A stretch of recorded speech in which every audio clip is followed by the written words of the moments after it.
François Jourde, bonjour. Laurent, bonjour. On en vient aujourd'hui au résultat de ce projet de Webzine.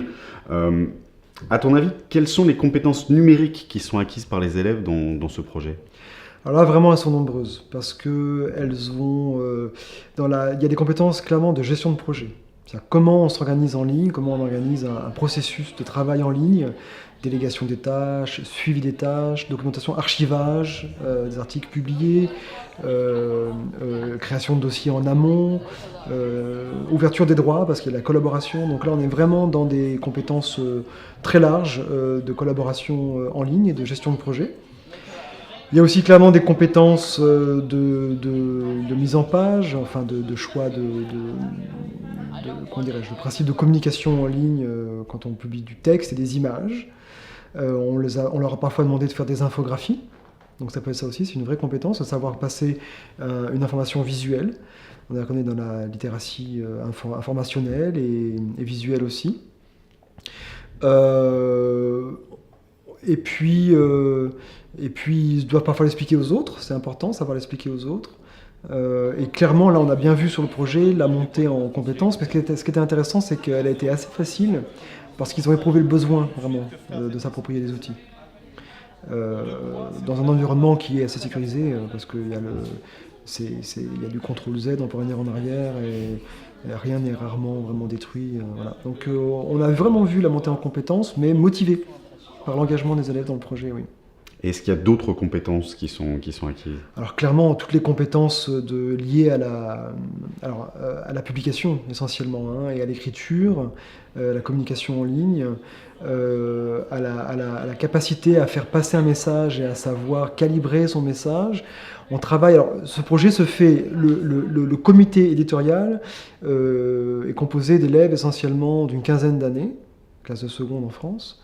Mais les articles sont publiés sont reçus de la part d'élèves de tout le système des écoles européennes. Ça veut dire à la fois du secondaire supérieur, inférieur, du primaire aussi. Alors, dans le primaire, bien sûr, les enseignants vont collaborer avec les élèves, mais on insiste beaucoup auprès des enseignants pour qu'il y ait au moins des citations d'élèves, des productions d'élèves visuelles, etc., que ce ne soit pas l'enseignant qui écrit tout seul. Mais en tout cas, donc, ils reçoivent des articles, donc ils doivent être capables aussi d'évaluer la pertinence rédactionnelle des articles, et eux-mêmes, bien sûr, dans leur production, ils doivent être capables de bien écrire, et parfois il y a un travail assez long qui est fait. Certains ont la compétence déjà bien développée de remettre des articles qui sont quasiment publiables tels quels. Mais beaucoup d'autres vont proposer des articles qui sont mal référencés, mal titrés, simplement mal écrits en termes d'orthographe et de grammaire. Il faut le revoir. Et puis parfois, si l'article est plus polémique, on peut avoir un travail d'écriture important et de négociation, et qui est intéressant parce que là, c'est des compétences de sens critique, de citoyenneté aussi, et de savoir bien trouver une parole juste qui portera. Je me souviens par exemple d'un article qui était consacré à la question du traitement et de l'accueil des transgenres, des adolescents transgenres dans notre école. Il y avait des témoignages. Alors c'était intéressant, l'élève était allé chercher des témoignages, c'était un article assez bien fichu à ce niveau-là, mais c'était très polémique et très à charge, on va dire. Et c'était trop partisan en fait. De ce fait-là, le message aurait été amoindri par ce côté partisan. Donc il y a eu une nécessité de notre part de négocier avec l'élève, de lui demander de réécrire. Il y a eu un va-et-vient assez long. Et je pense que dans ce cas-là, il a appris beaucoup de choses parce qu'il a compris aussi, je pense, l'élève, qu'il a pu faire passer son message et être davantage lu, que sa parole porte davantage en respectant davantage d'objectivité dans son propos. Donc là, il y a une dimension de citoyenneté et d'éducation aux médias, vraiment aussi, très forte. Est-ce que ce projet a évolué depuis que tu le mets en œuvre, et aussi peut-être comment tu imagines de le faire évoluer ? Alors, ce projet a évolué parce qu'il est parti assez petit. Au niveau de notre école, avec des publications au départ essentiellement du niveau des élèves, c'était les élèves du comité de rédaction qui proposaient les premiers articles.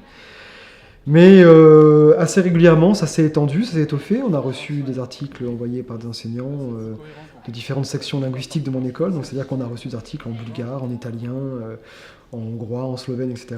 Très intéressant. On a reçu des articles du primaire. Et puis l'évolution, c'est que notre projet à nous, c'est d'impliquer l'ensemble des écoles de notre réseau, c'est-à-dire la douzaine d'autres écoles, au fur et à mesure, qu'elles proposent aussi des articles. Donc c'est de faire réseau aussi. Donc ça, on est en train d'y arriver doucement. On a déjà impliqué 2 autres écoles, et puis à terme, c'est ce qu'on vise. Que ça s'installe comme étant la publication, non pas seulement de notre école, d'une école, mais de l'ensemble d'un réseau, ce qui apportera beaucoup plus de richesse au projet. Et ce qui est important aussi, ce qui a évolué aussi, c'est que ce projet, à travers sa visibilité, puis la communication qu'on a faite autour, concourt à promouvoir au sein de la communauté éducative, disons, une culture de la documentation, de la publication, qui mène vers la pédagogie de la publication. Ça veut dire une pédagogie où ce qui se passe dans la classe, certaines choses qui se passent dans la classe, méritent d'être montrées au-delà des murs.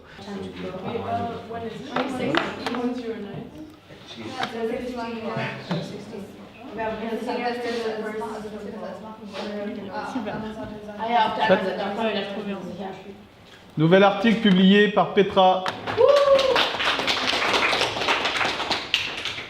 Et cet effort de partage de documentation change le sens relativement de l'activité aussi, parce que on n'est plus dans l'entre-soi, mais il y a une exposition.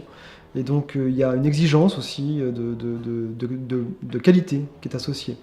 Et puis ça crée de la communauté, clairement. Ça c'est un effet très positif, c'est qu'on se met à être au courant de ce qui se passe dans l'école et dans le réseau, et c'est passionnant.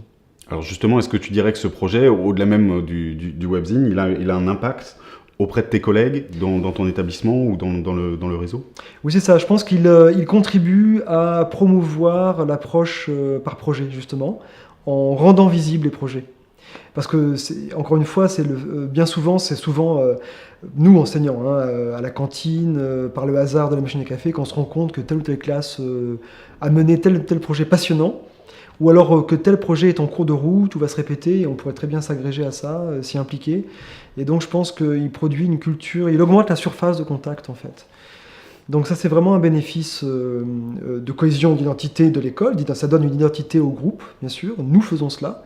On célèbre aussi les belles choses qui sont faites, il y a une célébration de l'œuvre, et puis aussi ça fédère les énergies, vraiment. Donc je pense que c'est très vertueux.